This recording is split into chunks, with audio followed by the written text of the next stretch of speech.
I pledge allegiance to the flag of the United States of America and to the republic for which it stands, one nation, under God, indivisible, with liberty and justice for all. Thank you very much. Hats back on. On behalf of CGOBC, the Concerned Gun Owners of Bucks County, the Pennsylvania Firearms Owners Association, the Gun Owners of America, and Jews for Protection of Firearm Ownership, I'd like to welcome you to today's event. We'd like to also say a special thank you to local and state law enforcement up the hill. If you care to talk to them on your day here, please do so, and thank them for their service. And especially to the Pennsylvania and New Jersey Bridge Commission, who approved at very gracious terms our event here today. CGOBC, PFOA, GOA, and JPFO, now that's an alphabet soup, are characterized by our common beliefs. We preach nonviolence. We advocate a peaceful, civil society. We welcome all colors, all creeds, and all genders. There are 3. California just approved one more gender. We publicly affirm that our God-given constitutional rights are non-negotiable. We state that we will not be disarmed, that the law-abiding citizen's right to self-defense will not be nullified. We passionately support law and justice. We support law enforcement. We support those who have taken the oath to defend the constitutions from enemies, foreign and domestic. And we salute the U.S. Armed Forces, recognizing that they have suffered and they have died that we may live free. We've got a tight schedule for today. We're going to have 4 speakers before the rain and before the gun grabbers come across the bridge and have their event over in the park. After the presentations, some people will be curious to hear what is being said in New Jersey, where the so-called Peace Coalition is rallying. The anti-Second Amendment, anti-Constitution groups will rally in Williamson Park. Our groups have nothing to do with their rally, but many of you will be interested to learn how and why they would strip you of your rights. So if you care to listen in, you're welcome to attend. It is a public event. It's my great pleasure to introduce Charles Heller from JPFO. JPFO was founded in 1989, aims to educate people about the historical evils that result when innocent people are disarmed. JPFO welcomes people of all religious beliefs who share a common goal of opposing and reversing victim disarmament while advancing liberty for all. JPFO has several specific objectives, and I love these because they're not very subtle. Number 1, to destroy so-called gun control, which is code word for disarming innocent people. To expose the misguided notions that lead people to seek out so-called gun control, and to encourage Americans to understand and defend all of the Bill of Rights for all citizens. JPFO reminds us that the Second Amendment is the guardian of the Bill of Rights. Charles considers himself a political refugee from Chicago, where his commitment to defensive firearm ownership put him at odds with the local political culture. Here in PA, we'll take you anytime we can. Yeah.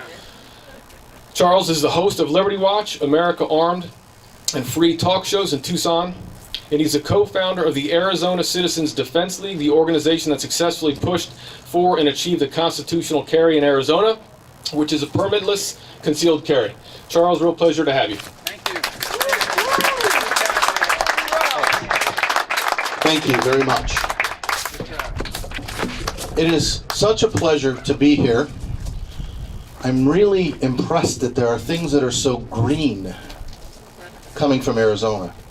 See, to us, when something is green, something went wrong.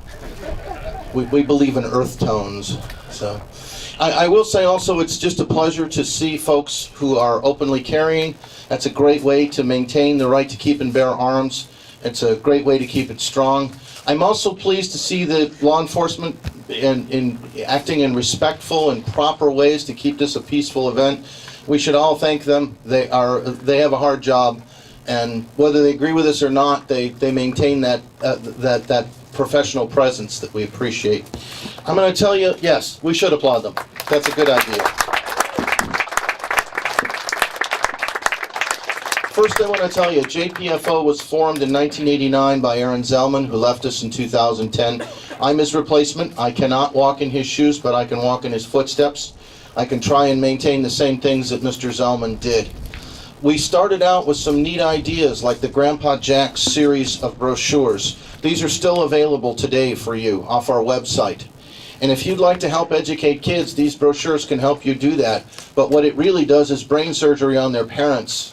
We've got some real mamby-pamby titles like "Will Gun Control Make You Safer?" and gun control kills kids. That's really kind of wishy-washy, isn't it? So, if you're looking for subtlety, you'll have to look elsewhere. If people ask you if you would like a reasonable gun control, I suggest to you a 4-word answer. Anybody want to take a guess? Gun control is poison. It's a statement that may end a conversation, but it also may lead to some instructive remarks. Let me tell you some of the things we can do for you guys here in Pennsylvania and across the river in Neverland there of Neverland for right to keep and bear arms. Republic of New Jersey. Yeah, People's Republic. New Germany. You know, someday you guys are going to have to atone for the sins of Lautenberg. We can network with you. One of the things we can do is we can, we have a rabbi. We have a rabbinic director, Rabbi Duvid Ben-Dori. And Rabbi Ben-Dori is both an Orthodox rabbi with a congregation over there in New Jersey, and he's also a firearms instructor. And so if we were to have baptisms, they would be by fire, not by water. So we don't do that, of course. But here's what we can do with Rabbi Ben-Dori.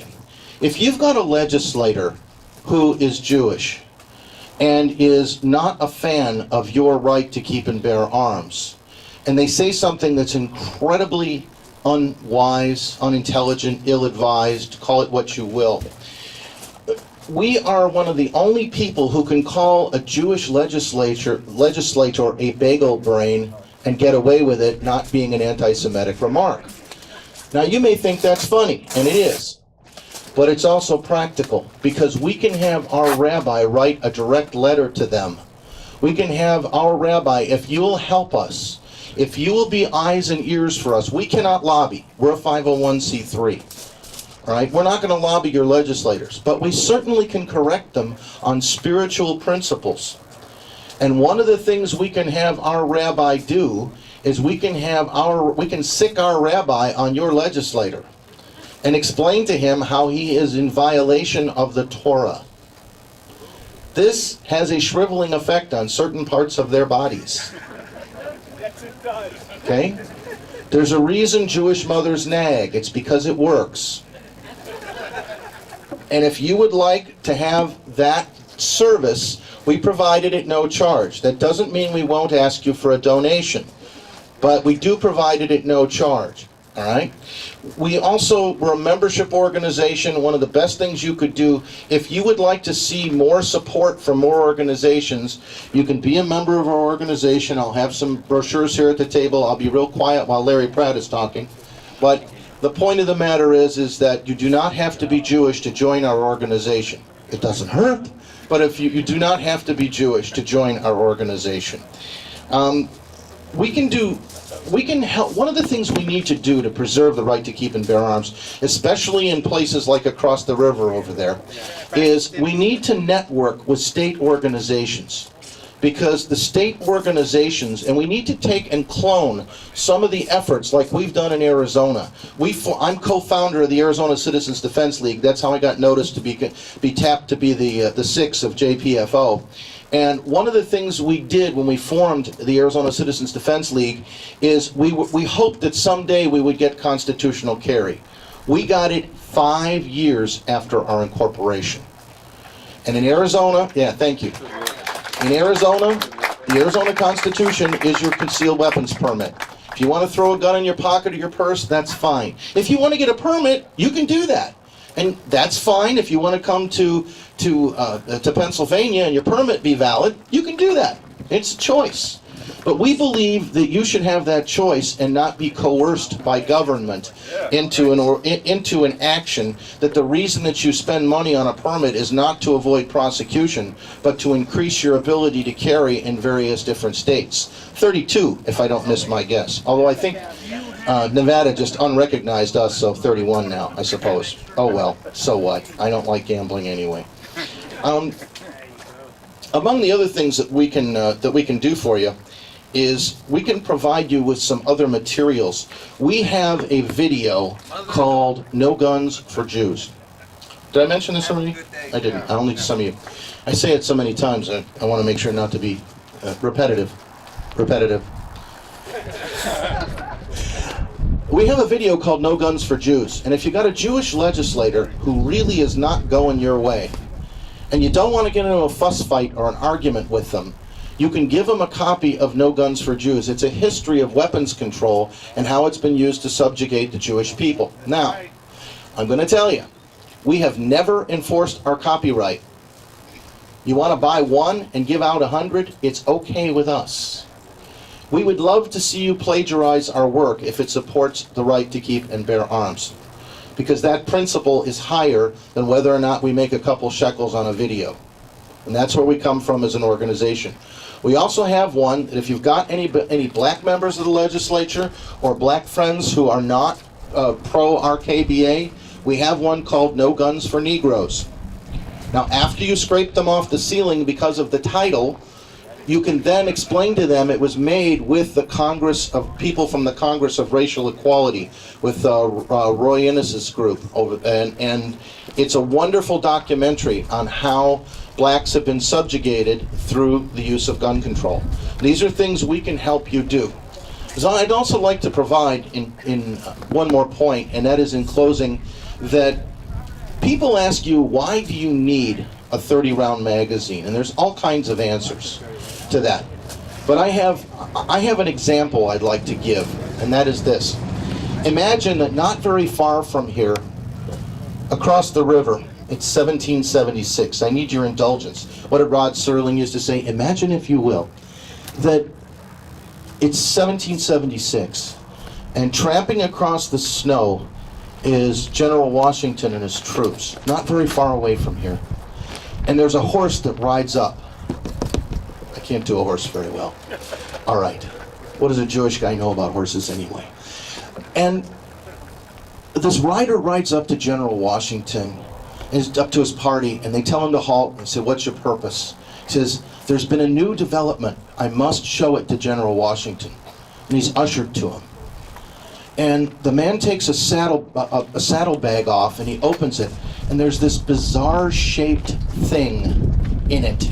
And he takes a messenger bag, and he pulls out a stick out of this bizarre-shaped thing. And he says, General, there's a new development. You must see it. I have to demonstrate it for you. He says, can you clear the men from over there? And they do, and there's a sapling over there about 25 yards away.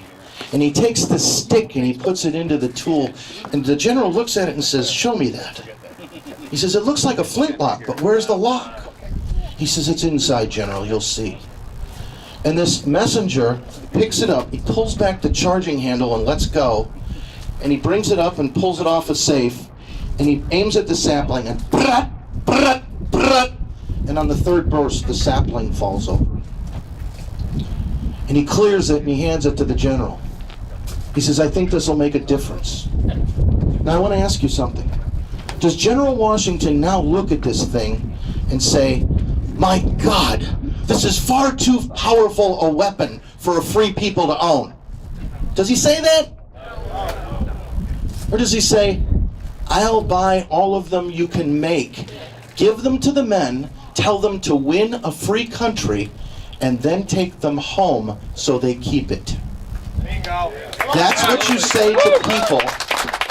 That is what you say to people who ask, do you need a 30-round magazine?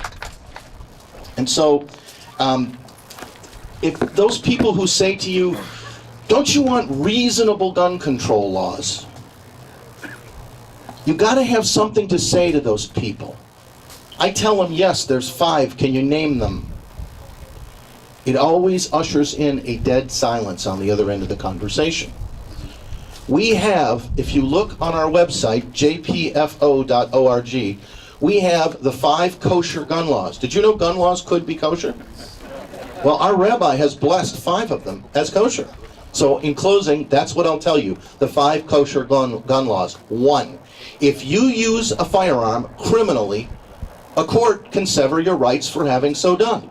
2, if you are less than 18, your rights come through your parents. 3, if you are declared mentally incompetent by a court, that court can sever your rights. 4, if you are responsible for the result of every single shot you fire.